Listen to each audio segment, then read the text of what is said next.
Hello guys.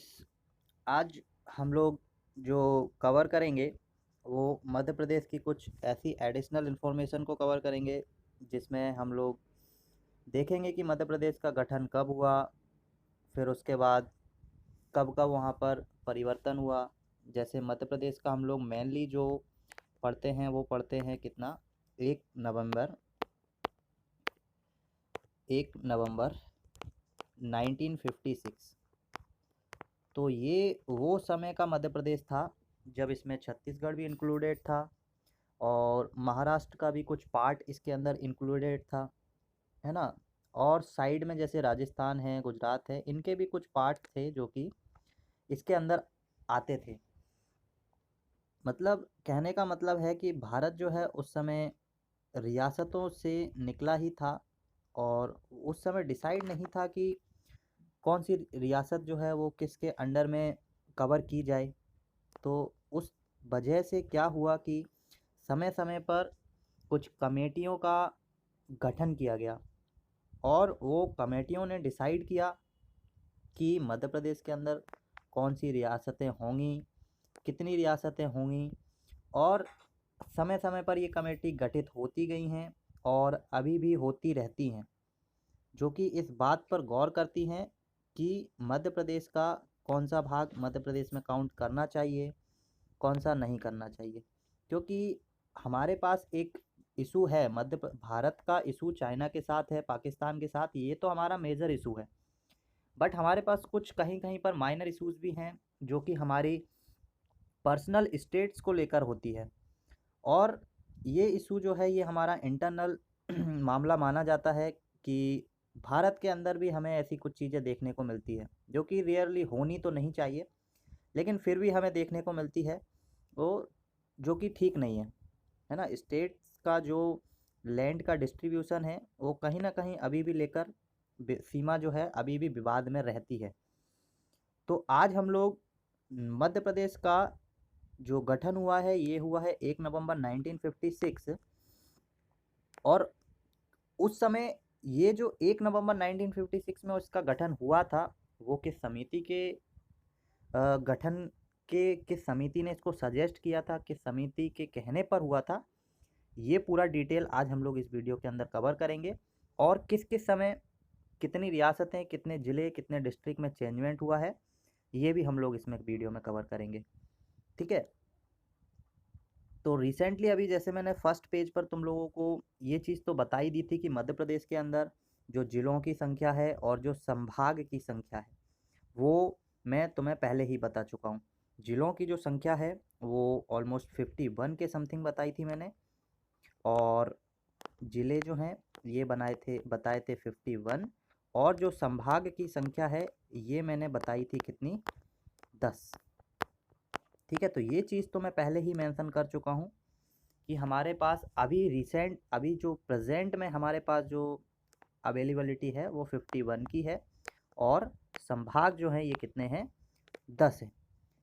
इसके आगे बढ़ते हैं कि मध्य प्रदेश, अब आप क्या करो, मस्त एकदम होकर बैठ जाओ, मैं आपको एकदम कहानी की तरह इस पूरे मध्य प्रदेश के बारे में और उसके गठन के बारे में पूरा डिटेल पढ़ के सुना दूंगा। पढ़ के क्या, एक तरह से कहानी की तरह सुना दूंगा।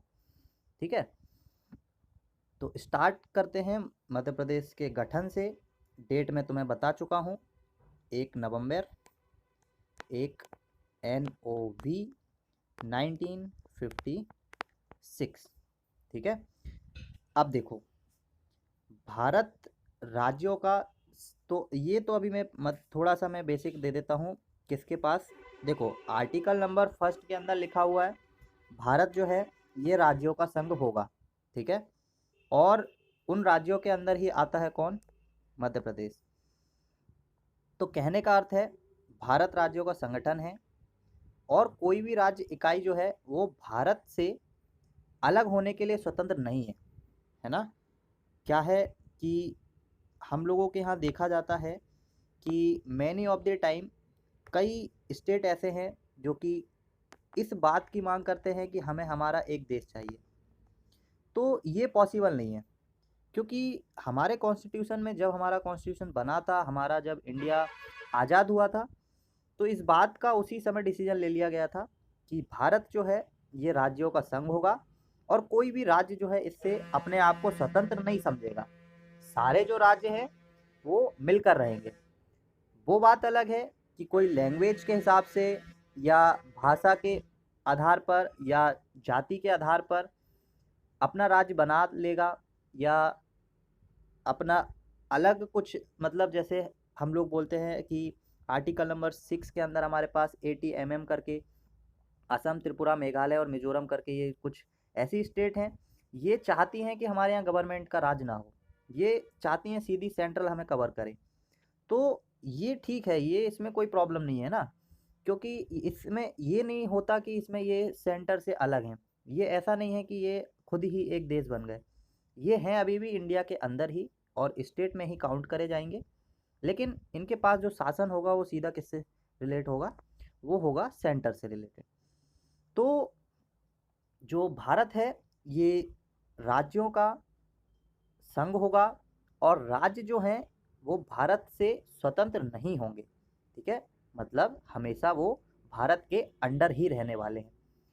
ब्रिटिश भारत के समय क्या हुआ करता था, जो ब्रिटिश भारत था उस समय भारत के जो राज्य हैं वो 4 प्रकार में विभाजित हुआ करते थे, जिसमें से जो मतलब विभाजन का जो प्रकार था वो कुछ इस टाइप का था कि कुछ राज्य हैं जो पार्ट ए में आएंगे, कुछ बी में आएंगे, कुछ सी में आएंगे, कुछ डी में आएंगे। अब ये पार्ट पे हम लोग बात करेंगे कभी डिटेल लेक्चर के अंदर कि ये पार्ट जो हैं डिवाइड किए हैं तो ये किस हिसाब से मेनली डिवाइड किए हैं। अब देखो ब्रिटिश का जो हमारे भारत में मेन काम था वो क्या था, व्यापार। तो स्वाभाविक सी बात है कि ये जो बंटवारा हुआ है ग्रुपों का, ये जो प्रकार हम लोगों ने बांटे हैं, ये हमने बांटे होंगे कि हमें किस राज्य से कितना अच्छा व्यापार करने को मिल रहा है, उसके हिसाब से हमने उसे कैटेगराइज कर दिया। तो ऐसे ही जो भारत जो है ब्रिटिश समय, जो ब्रिटिश देसी रियासत था उस समय भारत 4 प्रकार के राज्यों, जिसमें ए बी सी डी ऐसे 4 प्रकार के राज्यों में गठन था। और मध्य प्रदेश जो है ये राज्य जो प्रकार था ये ए प्रकार का राज्य था। मध्य प्रदेश ए प्रकार का राज्य था और ए प्रकार के राज्य में टोटल 10 राज्यों को शामिल किया गया था ब्रिटिश भारत के समय। उन 10 राज्यों में जो है हमारे पास और भी नाम है, मध्य प्रदेश भी है और भी नाम है, ठीक है, और जो नाम है वो हम लोग आगे कवर करेंगे। अभी मेनली हमारा जो फोकस है वो मध्य प्रदेश पर है। तो ग्रुप ए के अंदर आता है हमारा मध्य प्रदेश। टोटल 10 प्रदेश उस समय शामिल थे।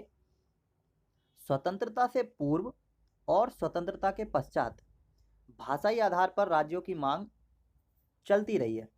मतलब मैं 1936 मैंने बताया भी है, 1 फरवरी 1936 उड़ीसा और बिहार 2 राज्य बने थे।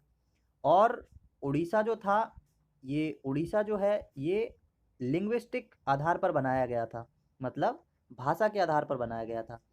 तो जो भाषा के आधार पर राज्यों की मांग है ये ऐसा नहीं है कि स्वतंत्रता के बाद से शुरुआत हुई, ये पहले से ही चलती आ रही है।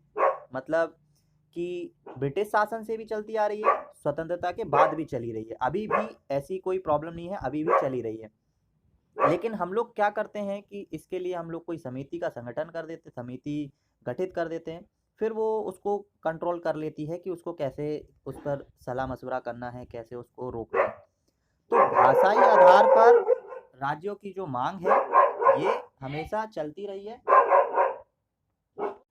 चलो, तो भाषा के आधार पर जो है ये कुछ राज्यों की जो मांग है ये भारत के अंदर चलती रही है, स्वतंत्रता के बाद भी, स्वतंत्रता से पहले भी। स्वतंत्रता के उपरांत मतलब 1947, ठीक है, 15 अगस्त 1947 हम लोगों ने जो है ये स्वीकार कर लिया था कि हमारे पास एक संविधान होगा। संविधान सभा के जो अध्यक्ष थे उस समय, वो सबसे पहले अध्यक्ष भी माने जाते हैं, वो थे कौन, डॉक्टर राजेंद्र प्रसाद ने। डॉक्टर राजेंद्र प्रसाद ने इलाहाबाद उच्च न्यायालय के मुख्य न्यायाधीश श्री एस के धर की अध्यक्षता में एक आयोग का गठन किया। अब ये आयोग का गठन इसलिए किया गया था कि हमें ज़रूरत थी उन लोगों से डील करने की जो कि इस चीज़ की मांग कर रहे थे कि हमें एक ऐसा राज्य दो जो हमारी लैंग्वेज के हिसाब से मेंटेन रहे, हमारी लैंग्वेज के हिसाब से चले। तो उन्हें उस समय ये चीज़ नहीं समझ आ रही थी कि इसको डील कैसे करना है। तो उस डील को करने के लिए हमारे जो राष्ट्रपति थे, है ना? डॉक्टर राजेंद्र प्रसाद उस समय बोले संविधान के सबसे प्रथम अध्यक्ष। इन्होंने क्या किया, इलाहाबाद उच्च न्यायालय के साथ मिलकर एक न्यायाधीश की अध्यक्षता मतलब एक गठित की। और उस गठित करने में जो नाम आता है न्यायाधीश का, वो न्यायाधीश कौन थे? श्री एस के धर। ये कुछ लोगों की बेंच बैठाई गई और इन्हें ये काम सौंपा गया कि आप इसको डील कीजिए। तो जो श्री एस धर थे, उनकी सिफारिशों में भाषाई का गठन किया गया, भाषाओं का गठन किया गया, ठीक है? भाषाओं के आधार पर राज्यों के गठन का विरोध किया। तो वो जो समिति बैठाई गई थी, उस समिति ने इस चीज़ का विरोध किया कि भाषा के आधार पर हम किसी राज्य को ना बनाएं तो अच्छा होगा। हम लोग जो है राज्य को पॉपुलेशन के हिसाब से और एरिया और रियासतों के हिसाब से बना के अगर चलते हैं तो अच्छा होगा। तो ये बात उस कमेटी ने सामने रखी और उस समय जो भाषाई आधार पर राज्यों को बनाने का जो मत चल रहा था, उसको उन्होंने क्या कर दिया, रोक लगा दी। उन्होंने साफ इनकार कर दिया कि महोदय जी, आप भाषा के आधार पर कोई भी राज्य ना ही बनाए तो अच्छा होगा। चलो ठीक है, ये बात वहाँ पे टल गई, थोड़ी दिनों तक टाल दिया गया ऐसा वैसा।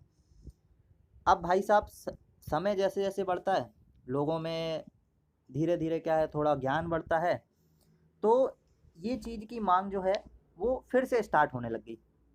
उस समय तो देख लिया, समझा लिया गया, ऐसा वैसा कर लिया गया, तो ठीक है, चल गया। उसके बाद क्या हुआ, तत्पश्चात जयपुर अधिवेशन 1948, समय था 1948 का, जेबीपी समिति का गठन किया गया। जेबीपी जो समिति है, ये भी मेनली किस पर काम कर रही थी? भाषा के आधार पर जो गठन करना था राज्यों का, उसके ऊपर। तो जेबीपी जो समिति थी, ये अपनी सिफारिशों पर और अपने भाषाई आधार पर राज्यों के पुनर्गठन की मांग को इसने भी क्या कर दिया, अस्वीकार कर दिया। मतलब इनका भी मत यही था। 1948 देखो, 1947 में हो गया, श्री एस धर की जो अध्यक्षता है उसमें भी ये चीज़ इनकार की गई। फिर 1948 आया, जेबीपी समिति का गठन किया गया, उन्होंने भी इस बात का क्या कर दिया, अस्वीकार कर दिया कि राज्य जो है वो भाषा के आधार पर नहीं बनाए जाएं। लेकिन जन भावना को ध्यान में रखते हुए, देखो होता क्या है कि जिन लोगों की मांग होती है वो तो कुछ इस टाइप के होते हैं, अनशन लगा के बैठ जाते, मतलब ये चीज़ हमें चाहिए तो चाहिए, अब चाहे उसमें मर जाए एक आध। देखो, करता कोई और है, भरता कोई और है, ठीक है? भड़का दिया, अब बैठे हैं अनशन पर, भड़काया किसी और ने है, जान अपनी गंवा दी उन्होंने, और उनके चक्कर में गवर्नमेंट को झुकना पड़ता है। तो हुआ भी ऐसा, कुछ लोग थे जिनकी वजह से जो है ये मांग बार बार उठाई जाती थी और इसको लेकर जो है गवर्नमेंट को बार बार सोच विचार करना ही पड़ जाता था।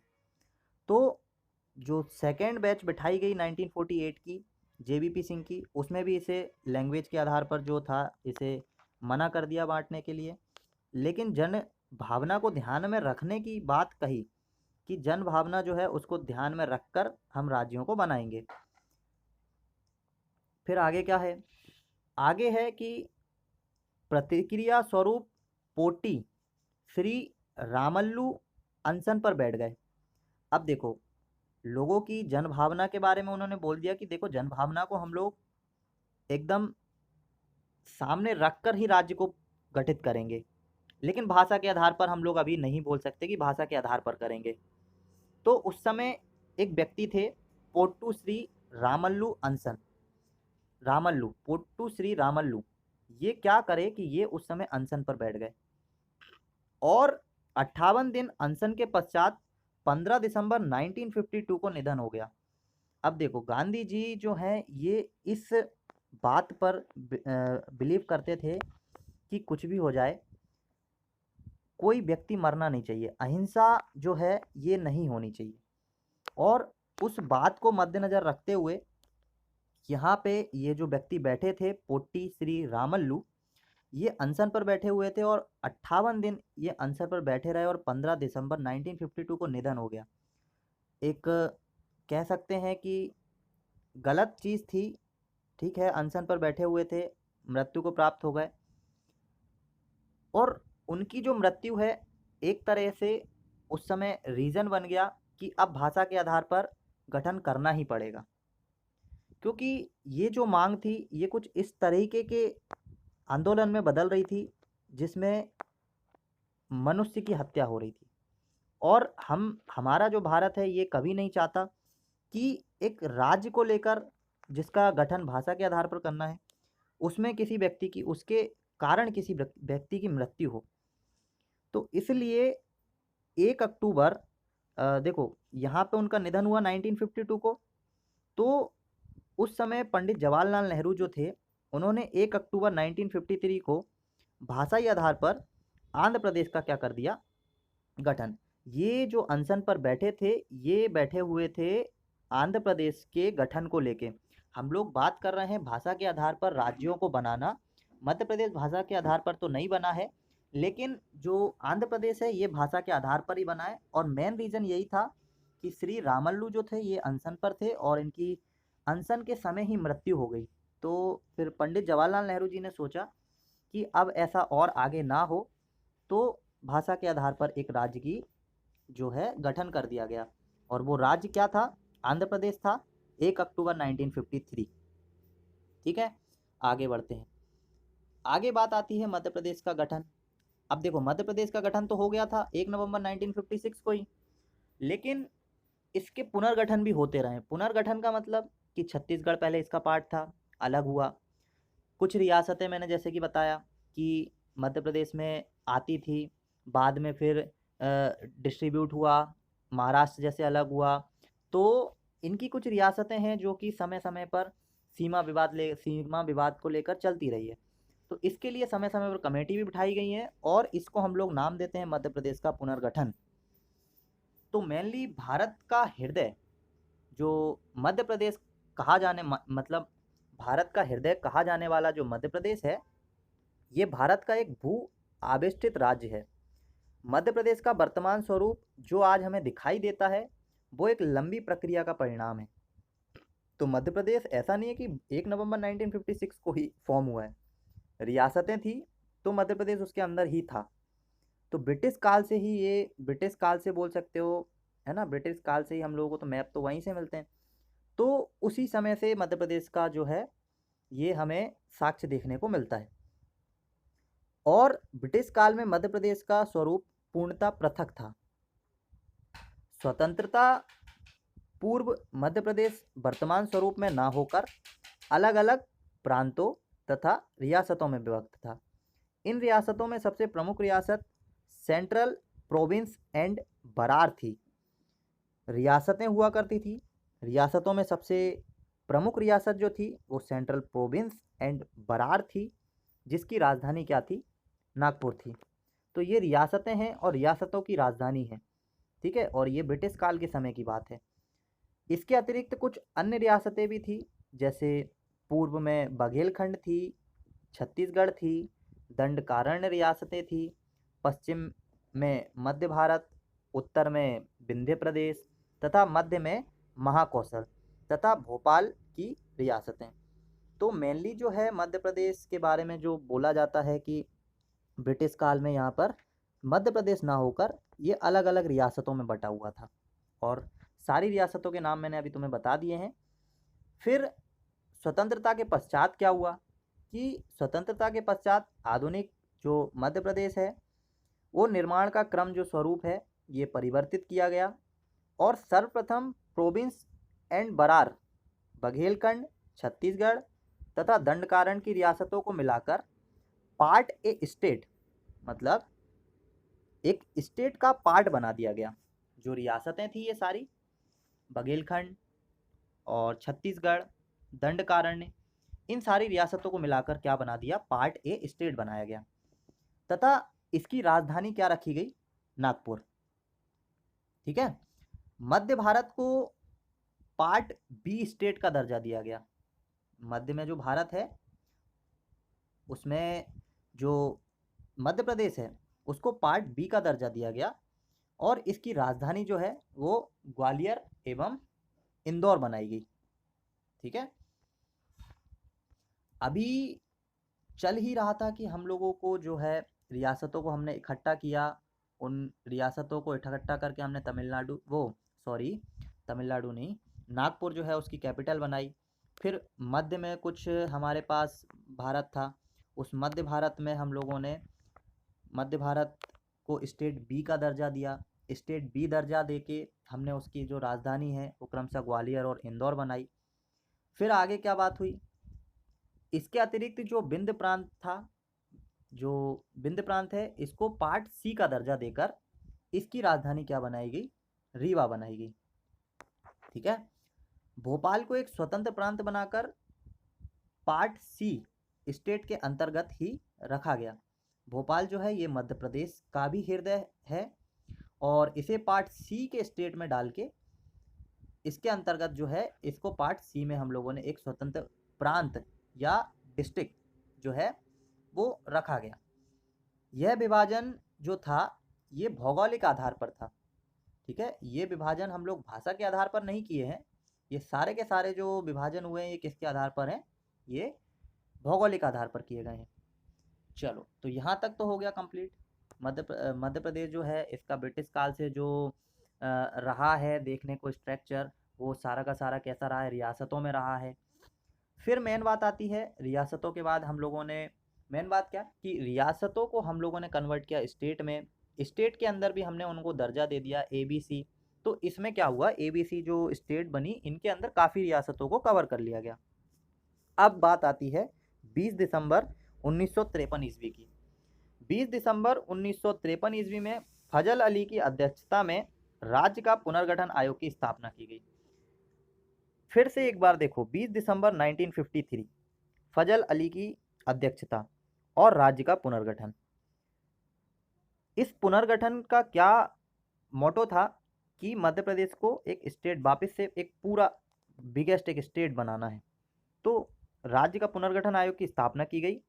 हृदयनाथ कुजरू एवं KS पणिक्कर इसके सदस्य थे। ये दो लोग जो हैं, हृदयनाथ कुजरू और KS पणिक्कर, ये उस समिति के क्या थे, अध्यक्ष नहीं सदस्य। अध्यक्ष तो कौन हो गए, फजल अली, और उनके जो सदस्य थे, अब बेंच बैठती है तो उसमें मतलब एक अध्यक्ष होता है, बाकी और भी सदस्य होते हैं। तो 20 दिसंबर 1953 की बात है, फजल अली की अध्यक्षता थी, हृदयनाथ कुजरू और KS पणिक्कर इसके सदस्य थे। इन्होंने अपनी रिपोर्ट 1955 को सौंपी। रिपोर्ट में भारत में 14 राज्य व 6 केंद्र शासित प्रदेश के गठन की अनुशंसा की गई। देखो, यहाँ पे भारत की बात की जा रही है कि भारत के अंदर 20 दिसंबर 1953 ये वो समय था जब फजल अली की अध्यक्षता में कमेटी ने रिकमेंड किया था कि भारत के अंदर 14 राज्य और 6 केंद्र शासित प्रदेश होना चाहिए। ठीक है। मध्य प्रदेश भी इसका पार्ट ही था उस समय इन 14 राज्य के अंदर। आयोग की अनुशंसा पर 1 नवंबर 1956 को भाषाई आधार पर मध्य प्रदेश की गठन अनुशंसा की। मतलब जो ये आयोग बना था इसने 1 नवंबर 1956 ईस्वी को भाषाई आधार पर मध्य प्रदेश के गठन की अनुशंसा की थी, लेकिन इसमें कुछ हमें देखने को मिला, जैसे कि आयोग की अनुशंसा पर मध्य प्रदेश के गठन हेतु निम्नलिखित परिवर्तन किए गए। जब भाषा के आधार पर उन्होंने कहा तो इसमें हम लोगों ने कुछ पॉइंट्स को रखा गया कि किस किस पॉइंट को रखकर हम लोग इस राज्य का गठन कर सकते हैं। भाषा के आधार पर तो देखो पहले भी विरोध होता रहा है, विरोध क्या, सीधा समिति ने इनकार ही किया है, अस्वीकार ही किया है। तो ये भी जो गठित समिति थी, इसने भी भाषा के आधार पर बोला तो था संतुष्टि के लिए। उसके अंदर कुछ पॉइंट्स रखे गए थे कि ये पॉइंट्स होंगे तो ही हम उस स्टेट को जो है भाषाई आधार पर स्टेट का दर्जा दे देंगे। तो इसमें जो पॉइंट्स थे वो पॉइंट्स क्या थे कि सर्वप्रथम पार्ट ए स्टेट के 8 जिलों जिसमें महाराष्ट्र राज्य को देकर पार्ट ए की शेष 15 रियासतों को मध्य प्रदेश में मिला लिया गया। ये मराठी भाषाई 8 जिले बुल्डाना, वर्धा, भंडारा, अमरावती, अकोला, चांदा, यवतमाला तथा नागपुर थे। तो मध्य प्रदेश जो एक स्टेट है, सर्वप्रथम पार्ट ए का स्टेट हम लोग बोलते हैं। इसके अंदर हम लोगों ने 8 जिलों को, 8 जिलों में कौन, महाराष्ट्र आ गया, 15 रियासतों को जो कि मराठी भाषाएं, 15 रियासत, 8 जिले और भाषा के आधार पर 8 जिले थे। इन सबको हमने क्या किया, एकत्रित किया, ठीक है। और पार्ट ए की श्रेणी में लाकर स्टेट के नाम पे स्टेट बना दिया गया। उसके बाद पार्ट बी को कुछ परिवर्तन के साथ मध्य प्रदेश में मिलाया गया, जिनमें कुल 26 रियासत थी। इन परिवर्तनों में सर्वप्रथम मंदसौर जिले की मानपुरा तहसील का सुनेल टप्पा राजस्थान को दिया गया, जबकि कोटा जिले का सिरोंज तहसील जो है वो मध्य प्रदेश की विदिशा में मिला गया। तो मैंने जैसा बताया कि रियासतों में हमारा भारत पहले बटा हुआ था, तो उसकी वजह से क्या हुआ कि जो डिस्ट्रीब्यूशन है ये हमेशा पार्ट रहा है किसी ना किसी स्टेट का, किसी ना किसी स्टेट का अपने दूसरी स्टेट में किसी पार्ट को लेकर विवाद बना रहा है। और राजस्थान में भी देखो, यहाँ पे जो ये सुनेल टप्पा जो राजस्थान को दिया गया है, कोटा ज़िले का जो सिरोंज है ये मध्य प्रदेश में है। तो ये थोड़ा सा कुछ एरियाज़ हैं जो कि विवादित रहे हैं। तो रियासतों में क्या हुआ है कि इनको मेंटेन करना ऐसे स्वाभाविक बात नहीं थी। सभी लोग उस समय क्या है 1947 के दौर पे थे और पूर्णतः आज़ादी का जश्न था। तो सभी व्यक्ति अपने अपने जो राज्य जो बन रहे थे उस समय राज्यों में चाहते थे कि बड़े से बड़े राज्य हमें मिले, तो उसकी वजह से जो है ये सब कुछ चलता रहा।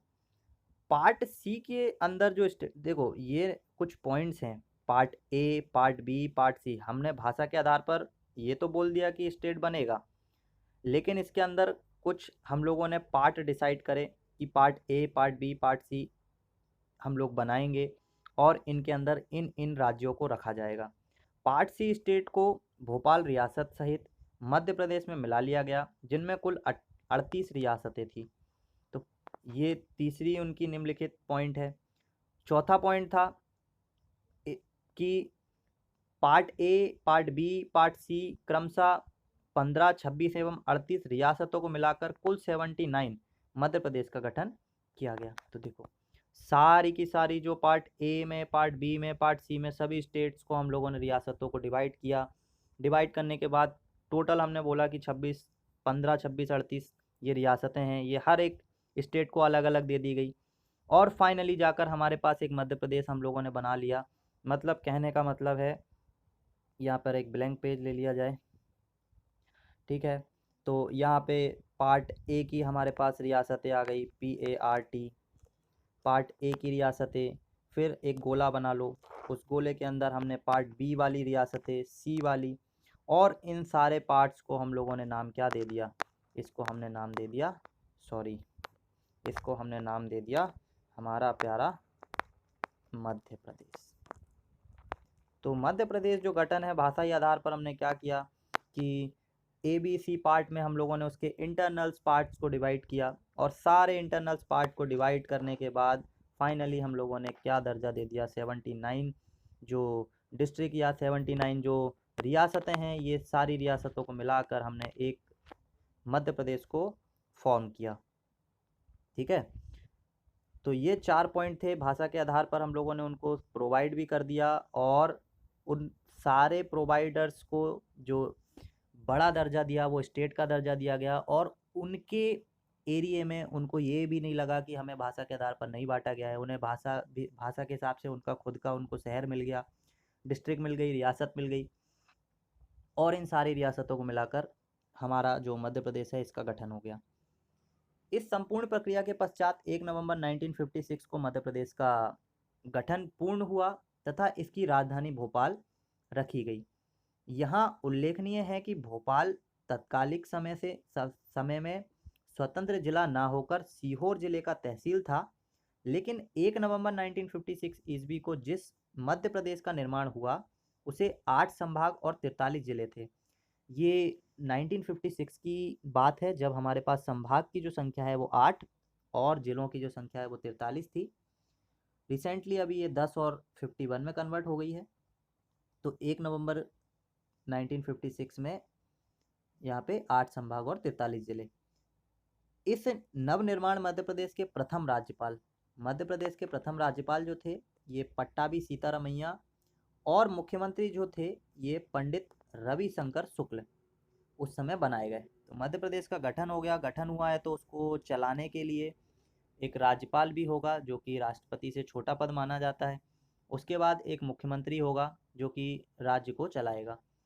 ठीक है, तो उसमें जो प्रथम स्थान है वो पट्टाभी सीतारमैया का है राज्यपाल में, और मुख्यमंत्री में जो नाम है वो किसका है, पंडित रविशंकर शुक्ल का। ठीक है, इसके आगे जो है हम लोग अभी मध्य प्रदेश का पुनर्गठन अभी चलता ही रहा है। 1956 तो इसका फॉर्मेशन है, उसके बाद फिर भी इसमें पुनर्गठन चले हैं, कुछ और इससे राज्य जो हैं वो अलग हुए हैं। तो ये हम लोग नेक्स्ट क्लास में देखेंगे। आज के लिए इतना ही, नेक्स्ट क्लास में मिलते हैं, इसको कंटिन्यू करेंगे और देखेंगे कि पुनर्गठन कैसा क्या हुआ। फिर धीरे से हम लोग किधर आ जाएंगे, हर एक डिस्ट्रिक्ट के ऊपर बात करेंगे। ठीक है, तो मिलते हैं नेक्स्ट वीडियो में। थैंक्स फॉर वॉचिंग, और मैं चाहूँगा कि आप वीडियो को अगर अच्छी लग रही है तो लाइक करें और सब्सक्राइब भी करें, और सब्सक्राइब करने के साथ साथ इसको शेयर भी करें, क्योंकि ये जितनी नॉलेजेबल आपके लिए है उतनी ही नॉलेजेबल जो है किसी और के लिए भी हो सकती है। तो लाइक, सब्सक्राइब एंड शेयर। ठीक है, मिलते हैं नेक्स्ट वीडियो में। Thank you, have a good day.